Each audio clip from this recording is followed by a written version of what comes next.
The group, calling itself the Freedom Convoy, has now left the Northwest and is on its way to Ottawa. Hundreds of transports and other vehicles are taking part in the Cross-Canada rally against vaccine mandates for cross-border truckers.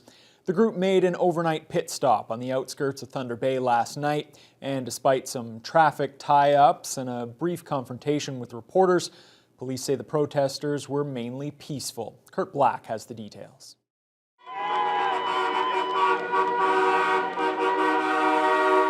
After being welcomed by hundreds of supporters in places like Kekabeka Falls and other parts of the region, the majority of the Freedom Convoy, made up of hundreds of transport trucks and personal vehicles, spent the night at the local dirt track speedway.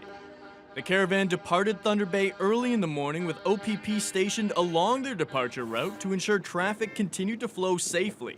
OPP Sergeant Mike Golding notes it was a tall order when dealing with such a large line of vehicles, but he was pleased with how everything went. Our intention was to, keep the local traffic moving as quickly and regularly as possible. So we did utilize the traffic lights.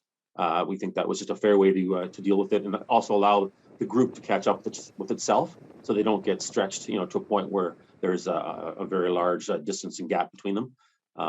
But it appears to me that it was quite orderly, and we're very happy with the way it turned out. Aside from a small number of agitators that were aggressive towards news reporters on scene Wednesday night, referring to them as communists, the majority of the convoy have traveled peacefully on the stretch between Kenora and Thunder Bay. Golding says they've been cooperative with police. We had some ongoing communication with the event organizers to ensure that our mandate of public and traffic safety was met, and that the convoy participants were being orderly and peaceful, which they were. It was well done. And it's my understanding that it's been a positive relationship, and we've had no negative incidents through their time basically between Kenora and Thunder Bay. So we're happy about that. Thunder Bay police were also monitoring the convoy's activities in the city and in Oliver Papoonj. Acting Traffic Sergeant Sal Carchidi wanted to thank local commuters for their cooperation during the convoy's short time in the area. So we just wanted to thank the motoring public and the commuters in Thunder Bay and Oliver Papoonj for being able to adapt to the changing situation, the increased traffic on our roadways, as well as allowing extra time to get from point A to point B.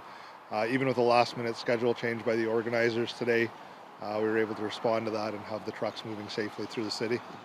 After leaving Thunder Bay, the convoy split into two at Nipawin, with smaller vehicles continuing on Highway 17 towards Sault Ste. Marie, and the transports headed north on Highway 11 towards Cochrane.